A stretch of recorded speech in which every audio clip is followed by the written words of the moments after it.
What's shaking, everybody? You're listening to Improv Tabletop, the show that is an RPG actual play where we make up anywhere on a spectrum of almost everything to absolutely everything on the spot, depending on what show we happen to be doing at the time. But today, we're not doing any of that. We are having a nice little one-on-one interview between, well, I am Ned Wilcock, your host and GM. Gotta read this script here. And today I'm joined by... Evan Peterson, as myself. Exactly. Not behind the artifice of Siwei Lang or Lucky the Schnauzer or whatever character it may be.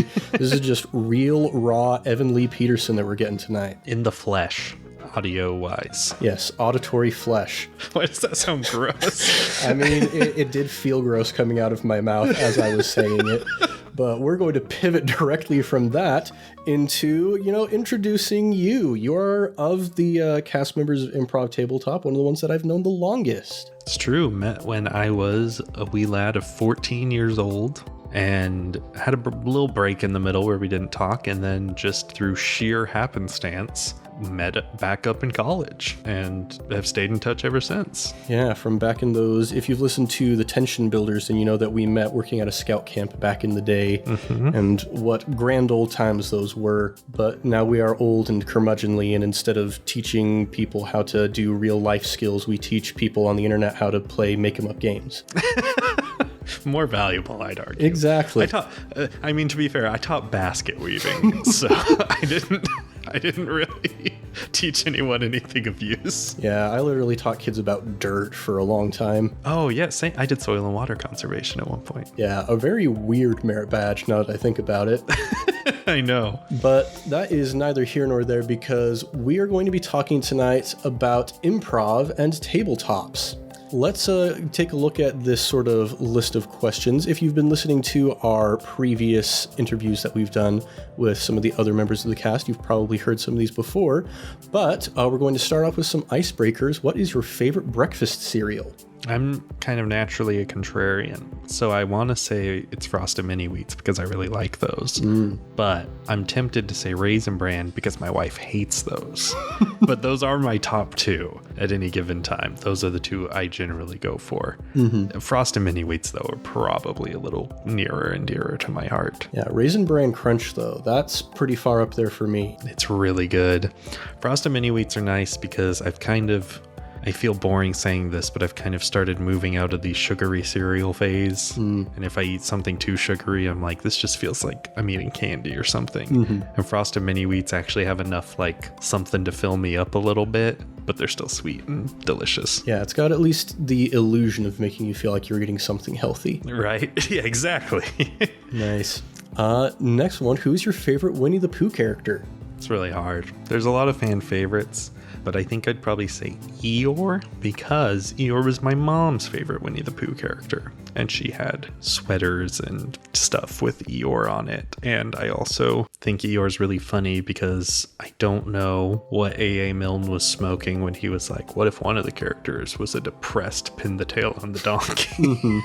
And also a lot of the characters, their names, not all, but a lot of them are like Kanga and Roo, and Tigger is pretty close to Tiger, and Piglet is a piglet. And maybe I don't know enough about etymology. I'm sure someone can educate me on why, but I think it's funny that Eeyore, as far as I'm currently aware, has nothing to do with donkey. So I don't know the relation between the name Eeyore and a donkey. Yeah, I actually didn't realize for a very long time, but I was living in upstate New York for a while, and I was meeting with this older woman who owned a donkey who she had named Eeyore, and one day she called out to him and was like, Eeyore, kind of in that New York accent. It was like, oh, that's why he's called Eeyore. It's the bray of the donkey. It's like an onomatopoeia. Yeah. Wow.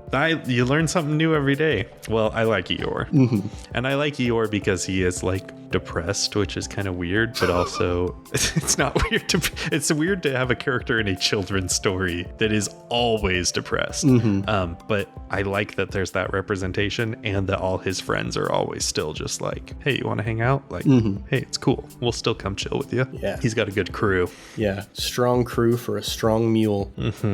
And then our last icebreaker, what is your dream job or vocation? So you sent me these last night to start thinking, and this has been the one that's like plagued my mind because there's so many things I've thought of at different points, and there's so many different ways you could approach this. I think a lot of people these days kind of naturally fall towards like, oh, I'd love to, you know, make YouTube videos, make podcasts. Like there's tons of creative types that would want to do that, and we're trying to do that. And I see the appeal of like being your own boss. If you ever miss a deadline, the person you have to forgive is yourself, and you don't have the fear of like a boss coming down on you. So all that sounds really nice. But if I'm focusing more on traditional jobs, all of my high school science teachers were coaches, which I'm not sure for our foreign listeners if that's a weird thing. I don't know if they do that in other countries. But in America, they make the coaches also like teach a class. Mm-hmm. At least at my school they did. And they're generally more interested in being coaches. So there's kind of a stereotype that they're not usually the best teachers. So my science base was shot from the get-go. And so I never was interested in any major that included a lot of science courses because I was not good at science. And that's really sad because I've always wanted to work with animals. I love animals. I think animals are amazing. I've always had some form of pet throughout my life. I've had dogs, rats, fish, hamsters, and I'm always watching videos every time. Lizards, mammals, like I think they're all so cool and interesting and cute in their own weird ways.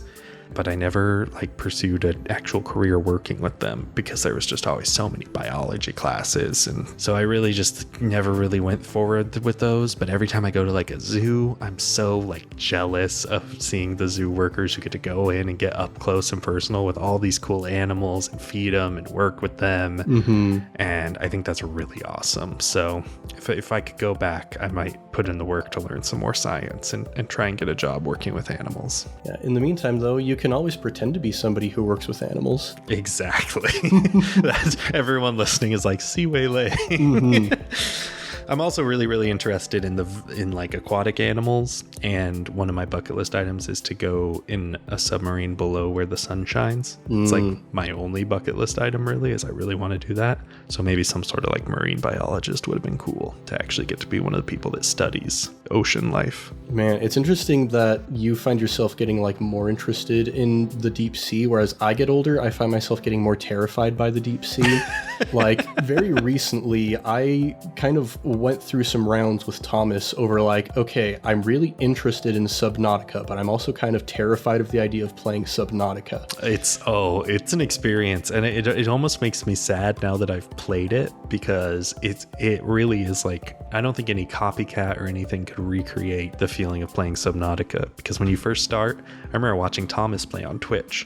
And when you first start, he'd go down over 100 meters, and I'd be he's going so deep, he's going to run out of oxygen before he can get back to the surface. And then you slowly unlock expansions to your oxygen tank, or little vehicles you can drive around to move quicker, and you go a little deeper and a little deeper and a little deeper, and it gets darker and darker. But eventually you kind of acclimate to a certain point and you get more used to it. And so I don't think I'll ever get that feeling when you first start of I broke 200 meters. I am so deep. I'm terrified. Your chest gets tight. You're oh my gosh, I need to get back to the surface. It's a really, I don't know. I could go on about Subnautica all day. I've 100%ed it. I got all the achievements. I love that game. Yeah, he did finally manage to get me to pull the trigger when it went on Steam sale recently. There you go. Still haven't started it yet, but it's in my library. I saw I was going to text you actually, because they just put out an update for Steam Deck, and I was you might want to get on this. Yeah, Thomas texted me exactly that same thing while I was still on the fence. I'm excited to hear what you think. Yeah, one of these days I'll build up the courage to play that game. Great game. But now we get into our podcast-related questions. So first off, what is some of your history with improv and acting? Yeah, so acting, I guess if I wanted to be really formal acting, my first official play was in high school. They had little elementary school plays and stuff, and as a kid, my brothers would put on their own little shows for the family and stuff, and I did that with my brothers sometimes. But formal experience, the drama teacher at my high school was insane, so I didn't do any acting because he was literally a sociopath. The guy was crazy. Exciting. Maybe I shouldn't be that harsh, because my name is public and people can be creepy and track down who it is. But there were all these weird rumors about him, and he just kind of intimidated me. I'll say that. So I wasn't that interested in doing drama, but I found out that there was an annual musical, and it was run by my choir teacher, who I loved. He was the best. And the drama teacher from the middle school was actually the one who was in charge of that. And she was super chill, super cool. And everyone was like, no, the musical is the most fun part of the year. You got to audition. So I did that each year.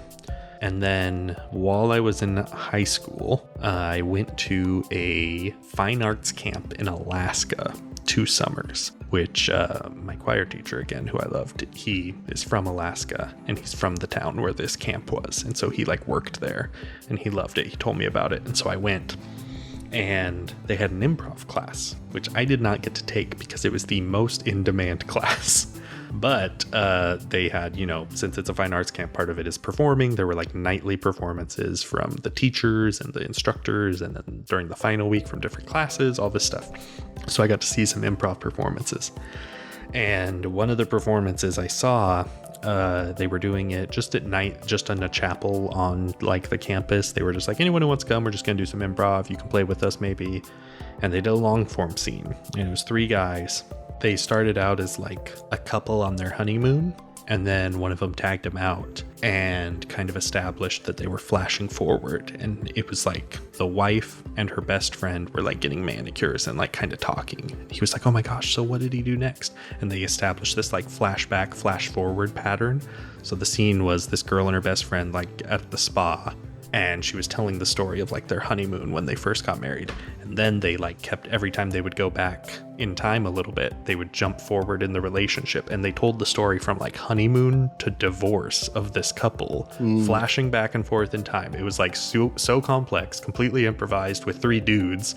And so at first it was like, haha, they're playing girls, which like now is not a big deal, but like I was in high school and like, so I was like, tee. But then like by the end I like cried. I was like so emotionally invested. And up to that point, all I had seen was Whose Line Is It Anyway? And so I just read like improv is funny, crack jokes. And I'd only seen short form improv. And I was like, oh my gosh, these guys just did like a 45-minute scene that was so emotional that like brought me to tears, that told like a story of love that like fell apart, like playing a gender that isn't even their own. I was like, that was incredible. And I immediately was like, I want to do this. I need to do this.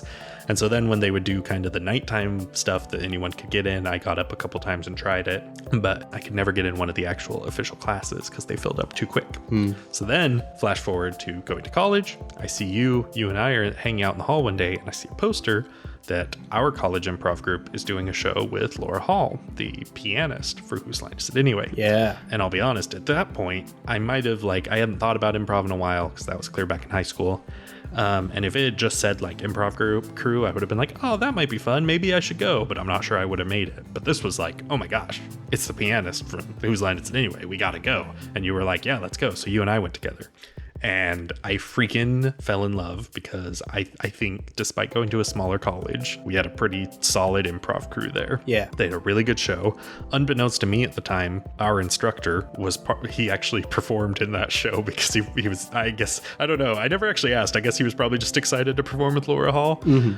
He's very talented and blew my mind a few times in the show with some of his musical bits. And I was like, wow, that's really cool. But I was like, I'll probably never be able to do that. And then thanks to you auditioned and got in, and that sort of like personalized it, because as long as it's people I don't know doing something, then you can easily just be like, well, they're probably just like the most insane like prodigies, like just perfect at everything they do. I could never.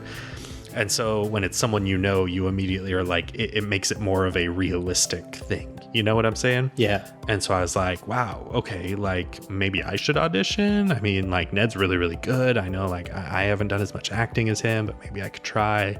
And so I started auditioning. And yeah, I would go to every show, see the people and see the shows, and then audition each semester. And then maybe we can talk a little more about this in a bit, talking about like tips for people getting into improv. But I wasn't getting in. I got really disappointed, kind of stopped going to the shows because I was grumpy and being all pouty. And then I went to an audition and was like, well, I'm not going to get in, but it's kind of a fun way to spend an afternoon the first week of the semester. So I'll just go and just like have fun for a couple hours. And that was the time I got in. Yeah. And the rest is history. I got into the crew.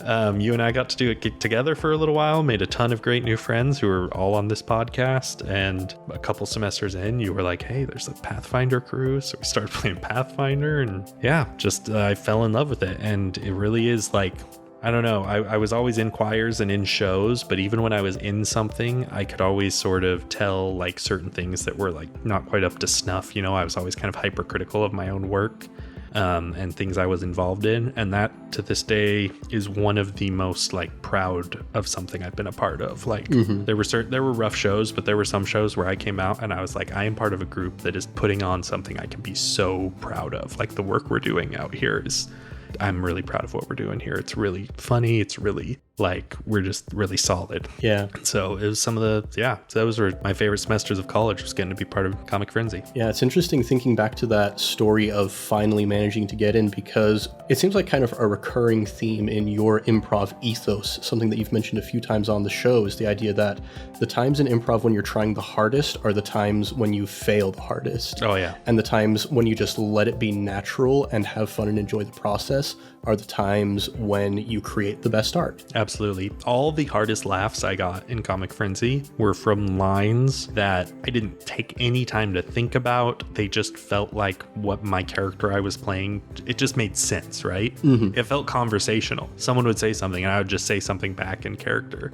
And then the audience would just bust up. And I was like, oh, wait, really? I said something funny? And then there were times when I was like, oh, I got a line. You know, I'm really cooking with this one. And you drop it. And like you hear a chuckle or two and you're like, oh, that didn't get a laugh at all.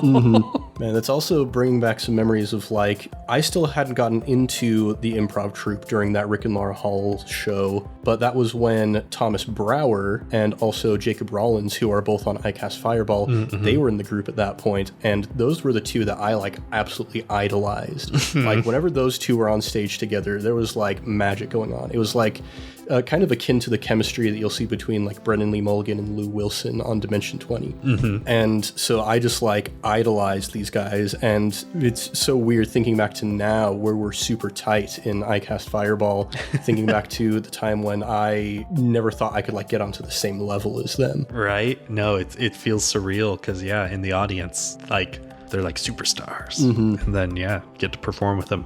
It was kind of weird because there was a weird heavy turnover between the last semester I went to shows and when I finally got in, so I didn't have as much of that. But Thomas Brower was still there, and then a couple other people, but no, it feels weird for them to become your peers. But speaking of those peers, you also mentioned a little bit about when we started that Pathfinder group. So what's some of your history with geekery and RPGs? Right. So my first introduction was in high school to tabletop RPGs. I'm not really sure I have a tight history with geekery. I mean, I've played video games my whole life, and I've never really been sort of snobbish towards those things, but I don't really have, a lot of people have the tight, like, oh, I watched every episode of Star Trek growing up, or I always collected comic books. And I never really had a specific thing like that. But I was never like, oh, those guys are nerds. Like, I was never really negative towards it. I played a lot of video games. In high school, I had some friends who were really into comic books, and like the Marvel movies were getting big, and I would go to all those and stuff. But Dungeons and Dragons was an interesting thing because I had a friend who played, and he asked if I'd be interested in playing Pathfinder. And I got really excited because, again, at that fine arts camp, there were a couple kids playing Pathfinder once. And I was like, oh, what's that? Can I play with you guys? And they were like, well, have you played before? And I was like, no. And they were like, well, it would take too long to explain then. Like, and they basically were like, no. And I was like, oh, okay. That's a bad DM right there. yeah, it was kind of a bummer. And so he invited me, and I was like, oh, that's that thing those like kids were playing. And like, I don't really know where I even had my idea of what Dungeons and Dragons was, but I kind of knew like the basic gist of like playing a character. And I was like, you know what? That sounds like fun. So I went to his house, and just like me and him, he like showed me the character sheet, walked me through how to make a character. I don't quite remember the name, but I remember I was an Elven Ranger, because the next day at school, one of my friends, I told another one of our friends, oh yeah, I went over to so-and-so's house last night and we were like playing D&D. And he was like kind of giving me crap, like, oh, you're such a nerd. And I turned around and was like, I am so-and-so, the Elven Ranger, like, you put respect on my name. And he had a group that he played with, so I took that character to him. I made a couple other characters. I made a character that was, I thought it'd be funny to be like a freestyle rapper bard, and the DM was totally cool with it because their DM was awesome. And he was like, okay, but like, you gotta rap when you cast your spells and stuff. And so I was like making up little rhymes at the table and stuff. So yeah, I played with that group for a little while and it was a lot of fun. But then, sort of fell off. People went their separate ways. I graduated. I kind of thought my days with tabletop role playing were over. And then in Comic Frenzy, you were like, oh yeah, there's a group of people playing Pathfinder. And I was like, oh, that sounds super fun. Would it be all right if I came? And you were like, let me ask Thomas. And of course, Thomas Brower, he's a saint, allowed me to come join you guys. And that group is sort of at a Ship of Theseus point at this point, where it's technically the same group, but so many members have come and gone. Yeah. I think you were there when it originally started, and that's the only person, because I came in late and then other people came in late, but then other people left. And so you're the helm of the Ship of Theseus, and everything else around you has changed. Yeah. But we still play in that group, technically. Thomas Brower gave me control over that group when we switched from Pathfinder to D&D 5e, and then he and Heather moved away after they graduated. And yeah, it's at the point where you and I are the only people left in that group who were there when it was Pathfinder. Yep. But yeah, I've been playing in that group. We've had various spin-off groups. I took a hand at DMing myself. Played a lot of D&D since then. Yeah. Actually, it's been a while since I've asked you about this, but do you still have like a sour taste in your mouth about monks due to your experiences in that Pathfinder campaign? Yeah, I don't know. So I played a monk, and it really wasn't even, it was one of my first characters I'd built in a long time. I kind of consider that almost my first character, even though I did play in high school. I barely remember the characters I made back in high school. So I kind of consider that because that's the one I remember best. And I think the construction was probably a little bad because I was like my first time building a Pathfinder character in so long. But I also just rolled. I don't know what it was, but I rolled terribly the whole way through. Week after week, I was rolling 1s and 2s and 3s, just roll after roll. My character literally, his first time, like my first session, he slipped and fell on the ground after a nat 1.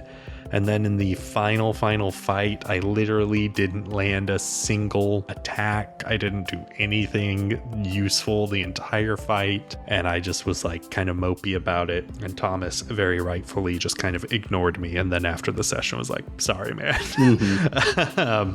That was rough. I don't think I've played a monk since then, but I don't know. I still think they're cool in theory, but yeah, maybe that's why I haven't played one, is because of that character. Yeah, but then you switched to a barbarian for the next campaign, and that went very well. That went very well. I hit a lot of things very hard. Exactly. Which is a good way to get a beginner into a game, is to give him a character that hits things really hard and just let him go. Yeah, which incidentally is exactly the reason why McKenna loves playing monks so much. Yeah, it's also how we got my wife Mackenzie into D&D finally, was we tried to give her a bard and she got confused and frustrated, and then we gave her a barbarian and she hit things and she enjoyed it. It was a good time.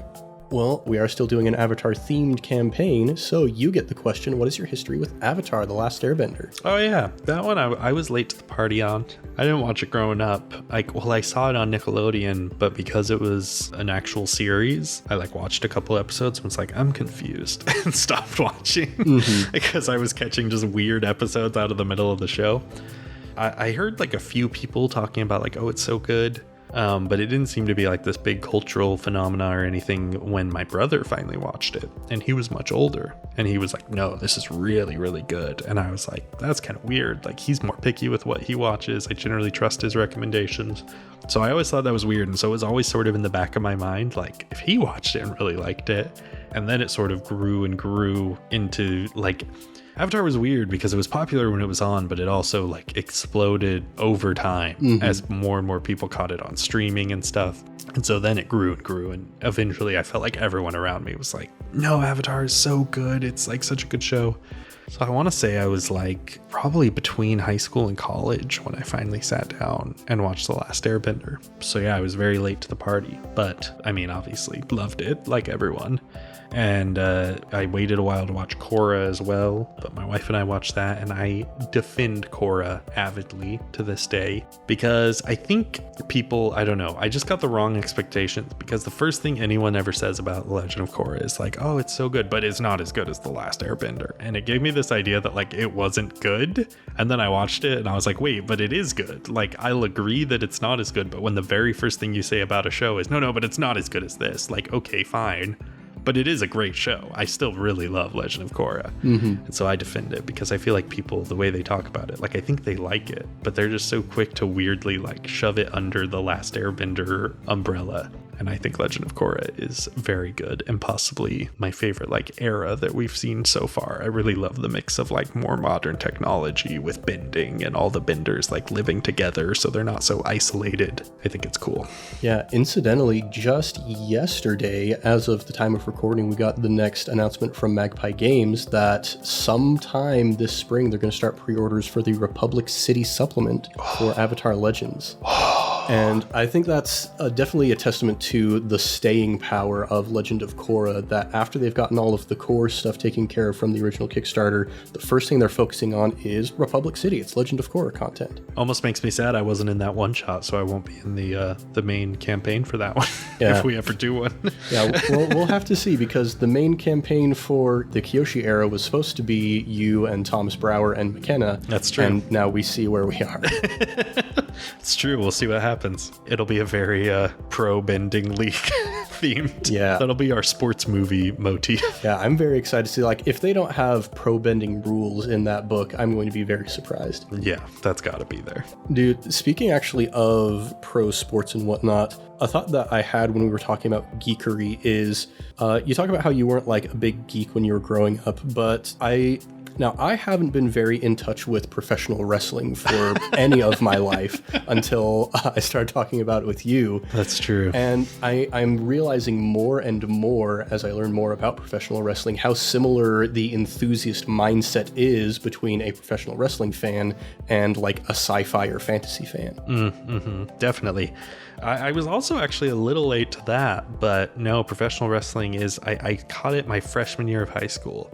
I was scrolling through the channels and my brothers were really into it when I was a little kid, and my mom was like, you can't watch that, and they would watch it every Monday night. It was like peak wrestling when they were into it. Monday Night Wars, WCW versus WWE. And so then way later, I was like, what is this all about? Like, my brothers were so into this. I haven't heard anything about it in so long. And I clicked on it, and the night I tuned in, Dave Bautista retired. Oh, wow. And I thought I must be seeing something fake, because the very first thing I saw was him coming out and being like, I quit the WWE. And I was like, whoa, that felt like a big moment. But like, he'll probably, like, I know it's all scripted, so he'll be back, right? And he was just gone. And I was like, what the heck? I found out later he legitimately was like done for that time. He came back a few years later and did another like year or two, but he was like leaving. So the very first thing I saw was a very major wrestler retiring. But yeah, I started to watch and I was like, this is actually kind of cool. But I knew it was kind of something people sort of ragged on. So there was like one point when I was almost late for like a church activity, and I told my like church youth leader, sorry, I was almost late. I was watching wrestling, like thinking he would joke with me about it or make fun of me, which our activities were Tuesday nights. And all he said was, that's on Monday night. And I was like, how do you know? And he was like, I watch it every week. And I was like, what? And so I had this guy at church who would talk about wrestling with me. And then later on in high school, I started to become friends with this guy named Brady. Shout out to Brady. He's one of my best friends. And I went over to his house because we met in high school, and it turns out we lived about a block away from each other our entire lives. So I walked over to his house, and he had all the WWE video games, and I was like, you watch WWE? And he was like, you watch WWE? So like instant bond. We still message about wrestling to this day. He taught me a lot because he was way more into it than I was and showed me all the like indie scenes and stuff. But yeah, there is a level of enthusiasm amongst the fans that's definitely there's that subsection of fans that are so hardcore that you almost don't want to associate with them. There's the subset of fans that think they're too cool, like they act too cool to be associated with the other fans, but like you like it too. You're here too watching, you know? But I will say, for anyone who's not into pro wrestling, if you've never watched it, maybe give it a shot. If you still don't like it, that's fine. But if you ever get a chance to go to a live event, they are a lot of fun. They are very electric. I went to one. They have these things they call house shows, which are like not as storyline related. They're not televised. They happen between the televised ones. I went to one of those. It was great. And then when I was living in Washington, I found out one night that they had to reschedule a pay-per-view, and it was happening in my town, like at an arena 20 minutes away. And like they had sold almost no tickets because they had to move venues so last minute. And so I got a ticket and went to an actual pay-per-view, like a WWE pay-per-view, and it was so much fun. So if you ever get a chance to go to live wrestling, it's a ton of fun. Yeah, there's also the geek connection, like the WWE video games. Those have been around forever. It's a lot of fun. And I mean, like, Dave Bautista's a geek icon at this point, basically. Yeah, being in Marvel and Dune and being just a weirdly great actor. I'm going to say, if not, like, I know he's not The Rock's obviously the most profitable wrestler turned actor, but I think Bautista's the most talented wrestler turned actor. He is scary good at acting. He's so into it. He takes it so seriously. Yeah, I mean, you don't get into Dune without being a good actor. That's true. Well, at least Denis Villeneuve's Dune. We don't talk about David Lynch's. Yeah, we'll listen to Sting's music and that's it. Moving on from that, though, what are your top 3 characters you've played on the podcast, and what do you enjoy about them? So, I mean, to get the obvious out of the way, I love Seaway with all my heart. Maybe that's part of just playing them longer. You naturally grow more attached, but I don't know. From the start, I said on a recent talkback, if anyone hasn't listened, to create Seaway, I used the Ned Wilcock School of Character Creation for RPGs, which is to make a character that likes getting along with people. And if you do that, everyone at your table will love your character. And by extension, people listening to your podcast will love your character. And it seems to have worked pretty well. People seem to like Seaway. I like Seaway. I also just liked the idea where this whole game, if you read the rule book, it's very like, you're a scoundrel, you're a criminal. I was like, what if I just make the cuddliest teddy bear character? And now we're seeing that even then you can't avoid getting some mud on it. Yeah. But I still love that juxtaposition, and I think he's a lot of fun. And then I like even the juxtaposition in himself of when he puts on the mask and sort of becomes dangerous. I don't know. I just think he's a lot of fun to kind of play around with. He's very layered. I actually pulled up the list so I could remember, because I've been in I'm realizing I've played quite a few different characters on this show. Yeah, we've been doing it for a while, it turns out. And I'm noticing, I'm trying hard to get away from this, but I think it's still, I don't know, maybe it's just human nature. I'm noticing my favorite characters are the ones I succeeded most at. Going back to that monk I made in Pathfinder that rolled terribly, so I hate him now. Yeah. My other 2 favorite characters I'm realizing are the ones I managed to like roll really well in. So I don't know if that has something to do with it, but I really like Dagger from Transformer Rejects. I actually thought that was a lot of fun, getting to yammer on about the good old days. And then, I can't help it. I rolled well, and I got to use an explosion to ride a piece of scrap metal into the air, which was a really cool moment that stands out in my memory of things I've done on the podcast. And then Calcifer from Halloween PD. I don't know. He just was like, it was cool because I did manage to succeed, but it wasn't just because I succeeded on my roles in the final episode that makes me love him. It was because being able to succeed on those roles sort of helped flesh out this arc of someone who's not very social, doesn't have a lot of friends, kind of learning to stand up for himself and stand up for his friends, and getting to stand up at the end. And then sort of our little tableau at the end of him and his friends going off to have a LAN party together. I don't know. I think that was a really sweet arc of, I really like that whole whole series, the way that group came together and became unlikely friends. I'm also seeing a bit of a relationship between these characters in terms of like, they're kind of very grounded characters compared to the other people who are in those groups. Because if you look at like Dagger next to Freespin and Scorchguard, who are both very unpredictable, very emotional characters, and similarly with Zmei and Harshnag from Halloween PD, you know, Zmei just off womanizing and Harshnag being very, very emotional as well. And then you just get caught in the center trying to hold everything together while your friends are off doing whatever. That's what I like to do. I don't know. I've always thought that I'm kind of a straight man of comedy. That's kind of a role I like to try and inhabit. I never have been as attracted to doing big funny voices, or when I was in Comic Frenzy, I was never the one to put myself. If I got to establish my own character, I wasn't the one walking on stage putting on a big crazy voice, doing big crazy mannerisms. If I walked on stage and someone went, "Oh, grandma," yeah, I'd hunch over and put on my old lady voice. But I just kind of gravitate more towards that straight man role. And a lot of my favorite comedic like actors and stuff I've noticed are the straight men. Like Jason Bateman, I think, is one of my favorite comedic actors of all time. And he is more often than not just the calm amongst the chaos of whatever comedy he's in. And so, yeah, that's a role I've always kind of liked. And I've had other people kind of compliment me on like sort of dry sarcasm being part of my like sense of humor. And again, where my basis is that scene I saw at Fine Arts Camp of a very serious improv scene, and learning improv can be serious. I like to try and bring an emotional core. That's what really made me fall in love with improv, was seeing like it's funny, but then it can also hit you right where you feel something. So I try not to force that, because I've also learned that doesn't work. But I definitely try and be a character that can invite that. Yeah, you definitely have to have balance, especially like I being essentially the director of an improv troupe, which is an interesting thing to admit out loud. Like I had spoken in times with our improv director from back in college, and he was very generous and would let us as the players be part of the casting process to some degree. But casting is really a lot about understanding the strengths of individual players and how they work together with each other. And so as much as the audience loves the chaos that a Connor Wood or a Thomas Ryan or a Thomas Brower brings to the table, I couldn't put the three of those people into a campaign without somebody to kind of hold the fort together. Right.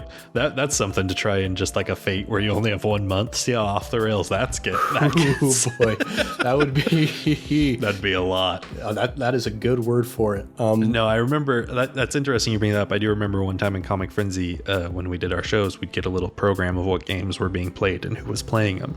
And there was one time, I don't remember what it was, but me and someone else were like, oh man, we both were like, I don't really like this game as much that I have to play. And I was like, what if we traded? And I went to our leader and was like, hey, can we trade games? And he's the nicest guy. That's the only time he looked at me and he smiled and went, no. And that was all he said. And I was like, oh, I felt, it was the weirdest way I felt scolded because he had never just outright been that just, no, just you can't do that. And now looking back, I'm like, I think he spent a lot of time probably looking over who was working together, like in each game that he was putting into each show. And like, he probably spent a lot of time balancing personalities, strengths, weaknesses to try and put together people he thought would work together well. Yeah, it's, you know, definitely huge kudos to good old Trevor for giving me a good example of how to wrangle cats in this sort of manner. But now that we're back kind of in the improv vein of things, do you have any advice for people who want to get into improv? Yeah, definitely. Like I mentioned earlier, I thought this might be where we talked about it more a little bit, but just, and we talked about earlier, like the letting go, not needing to be funny, letting what happens in the scene come, like just put yourself in the mindset of a character and just react. A lot of people, I don't know, they sort of get this idea about improv like we're doing something special, and it is a talent, it is something you learn, but at the same time, I always tell people, like, you're improvising 24 hours a day. You're improvising on a Zoom call with your teammates. Like, you're just, the character you're playing is yourself. Like, but you don't have a script. That's life. Life isn't scripted. And that's what makes improv so cool, is that it's not scripted. You just get to play someone else for a little while. And so just really doing it, first off, just get in there and do it. Definitely let go of the idea of needing to be funny, because that's the number one like beginner mistake, is you see these people who get really excited and that's great, and then they try really hard to be funny, but then no one's laughing. It's awkward for everyone. So like just get rid of that idea of being funny and just focus really hard on reacting how you feel the character you're embodying would react. And man, I'm going to throw like half of an improv course into all this because I'm going off on all these tangents. But like, relax. Don't worry about being good. Don't worry about being funny, and focus on helping the other people on stage. That's how I'll try and condense all this, because it's so much easier to constantly give gifts to other people. It sounds more natural when you walk on stage and go, ever since I got this eye patch from the injury I got down, everyone's like, ugh, improv. Like they always just say all these things out loud. And for some reason, it just sounds that much more natural to just say to your teammate, ever since you got that eye patch. It's just weirdly, it just sounds better. Yeah. Like than to constantly out loud narrate things about your own character. So just focus on the other people, talk about them, their characters, what they're doing. It just makes everything go so much smoother. And you'll find that if you just do it, get more comfortable with it, then like I said earlier, you'll have moments where you're just almost having a conversation. You don't even really realize you're kind of playing a character. Someone just says something to you and you just respond in a way that just feels natural. It's the first thing that comes to your brain. It's just like how you would respond in real life. It might get laughs, it might not, but you're telling a story together and it'll happen. Yeah, I think one of the things that was really special about the group of people that we had back in the day was we had a lot of people who really understood the importance of getting your ego out of the way. And what you said about focusing on other people, like the ego is a very difficult thing to get over in performance because you want people to like what you're doing. You want the approval of the audience and whatnot. And so you're up there thinking about how can I make myself look good? And it's really hard for the ego to get into that position. But when you don't worry about making yourself look good, when you worry about making other people look good, your ego's not part of the equation anymore.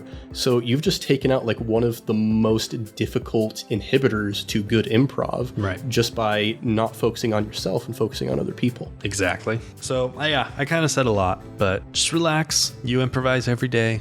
Don't try too hard to be funny or poignant or anything. And then just give everything back to the other people on stage with you, and you'll reap the rewards. Yeah. And it really also does come with time. Like you mentioned earlier, you saw this 45-minute scene that these people did.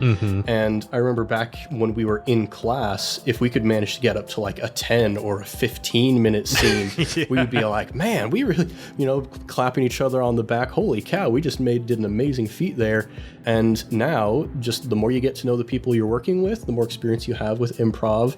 We record over an hour long for some of these sessions, and we get to the end, it's kind of like, man, we probably could go longer. No, for sure. I remember they always feel like they just go so off the rails at a certain point. We tried one time to just see how long we could go just without like outside of class time. I remember you came, I think, and did that with us. We just grabbed a little side room and we're like, let's just do a long form. Let's see how long we can go for. And man, that went all over the place. It was a terrible scene. I'm glad no one was watching it.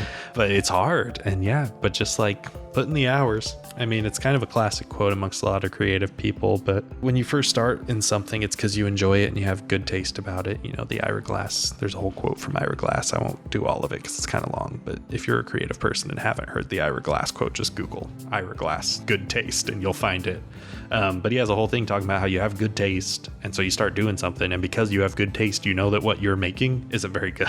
And he encourages you to just push through, just make a bunch of crap, just do it all, and you'll start to get better. But you really have to push through, and as a creative person, since you have good taste, you're going to be more aware that what you're making is not quite what you want to be making. And it'll probably be the same way your first few improv scenes. Like I said, I auditioned, I think, 3 times, not getting in. I think it was my 4th, either 3rd or 4th when I finally did get in. And even then, you're rough for your first semester. I was a little rough for my 2nd semester. It was my 4th or 5th before I was like, I think I'm starting to get the hang of this. And that was doing 4 hours of improv a week. So yeah, just get it out. Get on stage. Make a fool of yourself. It's all right. Yeah. And then do you have any advice for people who want to get into tabletop gaming? Oof, I'm not sure about that. I'm just kidding. There's a lot of things when you're first starting out. I guess don't be afraid to DM if that's what needs to happen. Part of the hardest part, if you're trying to find someone else to DM for you, it's really hard to find a group. I've been very blessed to never have to like find a group online, so I don't have much advice in that arena. But I will say, when you do find a group, follow that I joke, but it is a good way of looking at creating characters, because you'll find as you get more into the scene, if you haven't played any TTRPGs, you'll find a lot of kind of tropes or red flags that everyone has seen a million times. The lone wolf character. Well, this is a group game. You can't have a lone wolf character. Like it can work, but it's hard. And just maybe don't do that, and it'll be a lot easier for everyone. Yeah, because everyone's like, I've got the edgy, I've seen Lord of the Rings, and I like the rogue in the corner in the bar, like, who doesn't want to work with it. And like, no, that's hard to make work. Just like look at what game you're playing, especially if you're trying something not D&D. Look at the type of game it is. D&D is very like combat focused, so making a pacifist character could be interesting, but it's going to make your life difficult. It's going to maybe frustrate your teammates if you're not contributing to combat. So if you're going to make it, you have to make it with the idea of, why am I already breaking my pact in session 1? It's just easier not to worry about that stuff. Look at the type of game you're playing, because a lot of games are trying to lean into certain tropes. Games these days are very much like, we're inspired by these movies or these TV shows. We're trying to make a game where you could sort of live out that fantasy. The whole thing is about living out a fantasy. Blades in the Dark is a heist game. It is a game about running heists. Watch Ocean's 11. Watch Logan Lucky. Watch heist movies, and you'll learn kind of the type of game, and then you'll also start to realize there are archetypes, there are tropes that you can lean into that are going to make your first few games, even if you feel like, does this feel a little stereotypical for your first couple games, that's fine. Lean into a stereotype. It'll make it easier, and then once you become familiar with the system, once you're comfortable at the table, you'll start to have ideas of, oh, wouldn't it be fun to throw this little twist in? But I'm kind of a bad person for like character creation too, because I'm notorious at our group that I always play a human. And I also love like martials. I'm like a human fighter or a human. Because again, I like being the calm in the chaos. So when everyone else are these absurd character races, I like to be the human in the group. So I don't know, maybe my wife calls me boring for that, but I'll be a human fighter all day, every day. Yeah. Sometimes boring is for a GM, sometimes having a quote unquote boring character can be very relaxing and very refreshing. That's what I try. I try to be your calm amongst the storm, generally a GM's advocate sort of situation. Yeah. That's what I try to be. But yeah, just maybe lean into the stereotypes, lean into the tropes, and make a character that's a team player. And it'll be a lot easier for everyone. If your character hears another character's quest and thinks, oh yeah, that sounds awesome, I really want to help you out with that, you're on a good path. Yeah, and I know that I'm kind of a broken record of talking about games that aren't D&D, but just today I was reading through a book called Wander Home, which has a lot of steam in our patron Discord.